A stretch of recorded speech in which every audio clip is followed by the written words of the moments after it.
నేను ఇంటికి లేట్గా వచ్చినప్పుడు కూడా నేనే వంట చేయాలని నువ్వు ఎక్స్పెక్ట్ చేస్తావా? అలా ఏం చేయను, ఎందుకంటే నువ్వు వచ్చేసరికి నేనే వండేస్తాను. Good bye. నా కోసం ఏం వండుతా? Pizza, pasta, burrito, Sushee.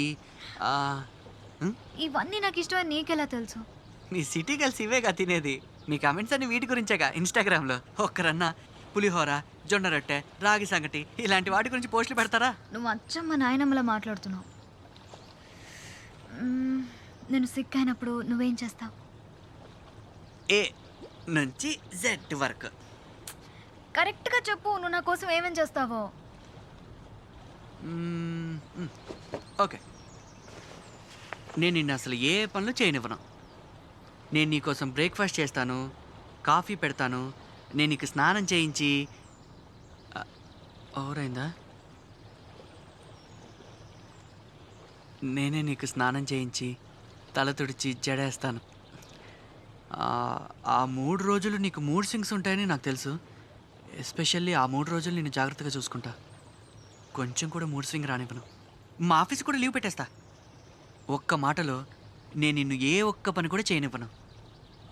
నువ్వు కూడా ఏ పని చేయవా? ఏ పని కూడా చెయ్యవా? ఏ నేనేం చేయనమ్మా. నేను ప్రశాంతంగా పడుకొనిచ్చి నేను వెళ్ళి సపరేట్గా పడుకుంటాను. ఓకేనా? ఏ ఇడియట్. ఇన్ఫ్యాక్ట్ నాకు ఆ టైంలోనే నువ్వు దగ్గరగా ఉండాలనిపిస్తుంది తెలుసా. నువ్వు నా పక్కనే పడుకోవాలి, గట్టిగా వాటేసుకుని. You know you should kiss me, cuddle me, you should hug me and say I love you అంతే.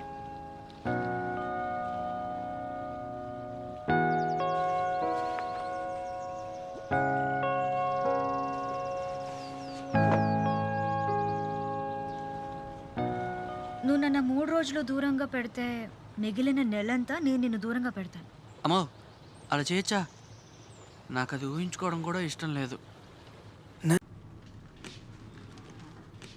നിങ്ങൾ ഹോട്ടൽ സർവീസ് നല്ലതായിരുന്നു. നല്ലതായിരുന്നു. മനസ്സിലായോ? മനസ്സിലായി. నాకు కూడా వచ్చేసింది.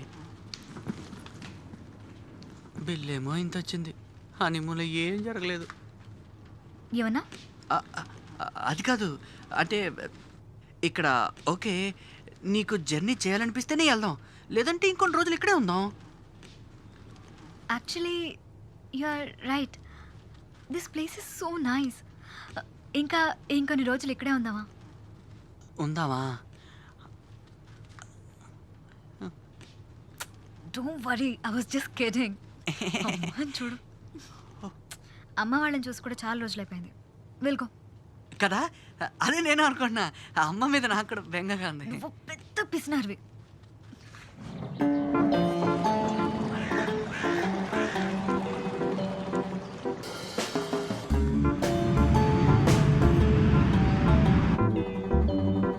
సార్ నమస్కారం సార్, ఎలా ఉంది సార్ కేరళ? డ్రైవర్ అన్నా, ఆ, నువ్వు హనీమూన్కి ఎక్కడికి వెళ్ళానని చెప్పా? భూటాన్ మేడం. ఆ రోజుల్లోనే నా వైఫ్ ఇంకా దాని గురించే మాట్లాడుతుంటుంది. మీ పెళ్ళి ఎన్ని సంవత్సరాలైంది? 5 సంవత్సరాలైంది మేడం. ఈ 5 సంవత్సరాలలో నువ్వు, నీ వైఫ్, మీ ఇద్దరే ఒక ట్రిప్ లాగా ఎక్కడెక్కడికి వెళ్ళారు? ఆ, ఆ, కనీసం రామోజీ ఫిలిం సిటీకి వెళ్ళారా? ఈ నెక్లెస్ రోడ్, పార్క్కి వాకింగ్ కోసం అన్నా కలిసి వెళ్ళారా?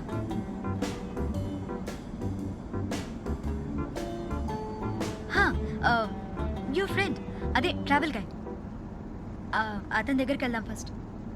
ఏ పాప, అంత తప్పేం లేదు. అతను is a good guy Teju. ఏదో సర్కమ్స్టెన్సెస్. నన్ను తీసుకెళ్తున్నావా లేదా? సార్, సంసారం ఈ స్కూటర్ లాంటిది. ఇది హస్బెండ్, ఇది వైఫ్. దీన్ని ఇలా నిలబెడదాం అనుకుంటే పడిపోతుంది. కానీ హనీమూన్ అనే స్టాండ్ వేస్తే నిలిచినట్టు అన్నీ సాల్వ్ అయిపోతాయి. 1,50,000, 3 nights, 4 days, గుడ్ అకామిడేషన్. నీ వైఫ్తో కూర్చోండి కూర్చోండి, it's okay, SIT. First time మీరు నా ఆఫీస్కి జోటు జ్యూస్ తీసుకురారా. జ్యూస్ పర్లేదు మేడం. నేను వాడితో చెప్పాను వేరే ప్లేస్ వెళ్ళకు 1 మంత్ వెయిట్ చెయ్యి కొంచెం నేనంతా ఫిక్స్ చేస్తాను అని. Actually thanks. థ్యాంక్సా? మన చుట్టూ సిచ్యువేషన్స్ అన్ని కరెక్ట్గా ఉన్నప్పుడు ఒక వ్యక్తిని అర్థం చేసుకోలేం.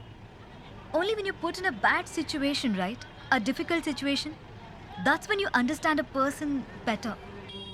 So thank you. కరెక్ట్గా చెప్పారు. నీకే తెలుసు మోయ్. అదే 1 క్వశ్చన్, మీరు నన్ను పొగిడారా లేక తిట్టారా? అది నాకు కూడా తెలీదు, బట్ థ్యాంక్స్. ఓకే రై వచ్చి వెళ్తుండ్రా. వస్తాను రా.